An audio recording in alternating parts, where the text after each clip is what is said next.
What's up, guys? InspecThaGadget here, and today we're going to be doing an inspection of the iPad mini. So, let's get inspecting.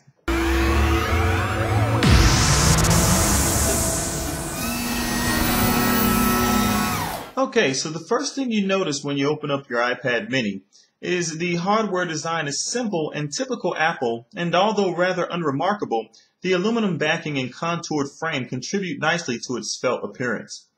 Equally appealing is its weight at just 308 grams. A nice touch, but not without the shortcomings, is the single home button at the bottom of the display.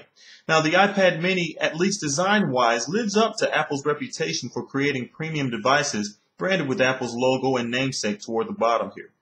However, Apple fell short with its Retina-less 1024 by 768 resolution display, which comes in at a paltry 163 pixels per inch. Also, if the screen really does contain a fingerprint-resistant oleophobic coating claimed by Apple, then it was a wasted expense, as I noticed fingerprints all over the display, as well as the aluminum backing. Now, although its height is fine at 7.87 inches, I found the width of the Mini at 5.3 inches to be cumbersome to hold single-handedly, as my fingers would inadvertently touch the screen of the thinly bezeled tablet in attempts to do so. I also found it difficult to put into my jeans pocket while out and about. However, I did appreciate the larger screen real estate when watching movies. Now, the iPad mini sports a 1.2 megapixel shooter up front, capable of capturing 720p video, and a 5 megapixel full 1080p HD video camera on the rear. Now, the volume and power buttons protrude from the frame, making them easy to find, along with the silent button trademarked by Apple. The iPad mini also sports the standard 3.5mm headphone jack, as well as a microphone up top and stereo speakers, one on either side of the Lightning connector port on the bottom. Now, the only thing that annoyed me about the speakers was their position, which caused my hands to muffle them while watching movies holding the device in landscape mode. The Lightning connector to USB cable is included along with the power charging adapter. Now, the iPad mini sports the same Samsung dual-core A5 chip found in the second generation iPad and a 16.3 watt-hour rechargeable lithium polymer battery that gave me about 9 to 10 hours of normal use for things like checking email, surfing the web, Facetime, reading, watching movies, and playing games. Now, the iPad mini comes in 16, 32, and 64 gigabyte cellular plus Wi-Fi and Wi-Fi only flavors. Now, the Wi-Fi only versions cost $329, $429, and $529 for 16, 32, and 64 gigabytes respectively. And the cellular plus Wi-Fi versions are available at AT&T, Sprint, and Verizon for $459, $559, and $659 for the 16, 32, and 64 gigabyte models also respectively. Now, the iPad mini does not support external storage like USB flash. However, it does offer 5 gigabytes of free storage in iCloud. The iPad mini is running Apple's latest operating system in iOS 6, and it supports 4 and 5 finger gestures to switch between apps, access multitasking, system, music, and volume settings, as well as the 5 finger pinch-in gesture to quickly exit an app.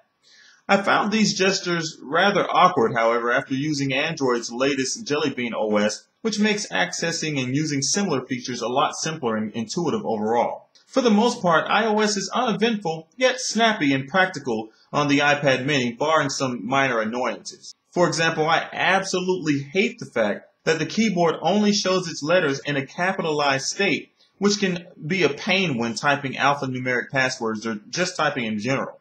Besides that, I found the keyboard useful and responsive, although I'd like an option for swipe-like typing found on Samsung devices and Google's Jelly Bean, in which Siri would display text as I speak it instead of my having to press the microphone button again. However, I did find Siri's speech-to-text to be pretty accurate and useful. Speaking of Siri, I also found Apple's virtual assistant to be straightforward and very useful when out and about, which can scarcely be said of iOS 6's Maps app. Inaccurate location pinpointing, questionable routing logistics, and horrible satellite picture resolution are just some of this app's shortcomings. When juxtaposed with its Google Maps competition, iOS Maps has a long way to go. Then again, how can you compete with Street View?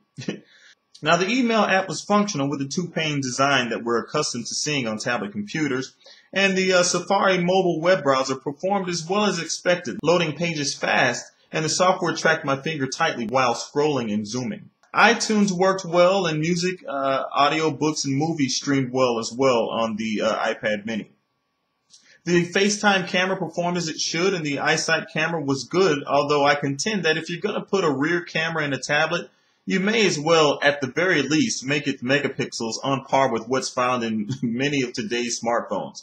I mean, the low sight camera and poor screen resolution paint a beautiful picture of planned obsolescence. Still, photos taken with the iSight camera were good, and the camera performed well in low-light scenes. As for watching videos, there's no official YouTube app for the iPad, and the iPhone YouTube app looks horrible stretched out on the iPad mini. However, videos recorded with the mini's front and rear cameras play fine. Now, watching movies and TV shows was a treat, if not for the impressive volume and clarity of the iPad mini's stereo speakers. Picture quality was good as well, despite the lack of an HD resolution display.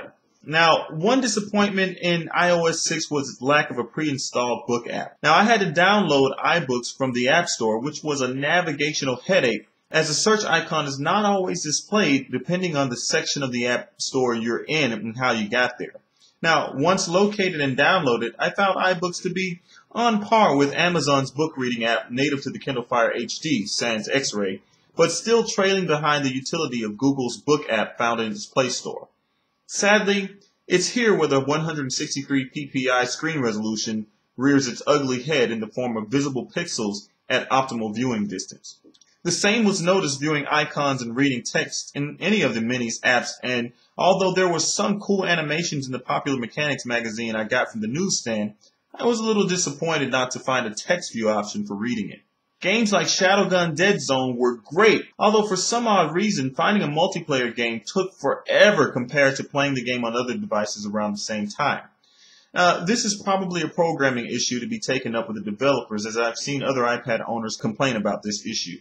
Overall, I think the iPad mini is a great device, especially if you're already locked into Apple's ecosystem or prefer a device that's pretty simple to use once you get the hang of the somewhat awkward gestures. The iPad mini is a well-built and very capable device, and the smaller form factor may prove more attractive to those with smaller hands or those who think the larger iPad is only slightly less bulky than a laptop. However, for $130 less, you can get a device just as capable with the same amount of storage capacity and much better screen resolution in the Kindle Fire HD, or a more capable customizable device, again with much better screen resolution, in Google and Asus's Nexus 7 tablet. Although these devices don't have rear cameras, who needs a rear camera on a tablet anyway? In the end, it all comes down to what you like and what you're willing to spend your hard-earned cash for. So, that's about it, guys. I'm InspecThaGadget. You can follow me on Twitter at InspecThaGadget. You can also circle me on Google Plus at InspecThaGadget. Post your questions and your comments down below or leave a video response. And if you like this video, go ahead and hit that like button, as it helps us out more than you know. And if you want the latest and greatest in tech news and reviews, go ahead and hit that subscribe button at the end of this video. I'm InspecThaGadget, and I will see you on the other side. Peace.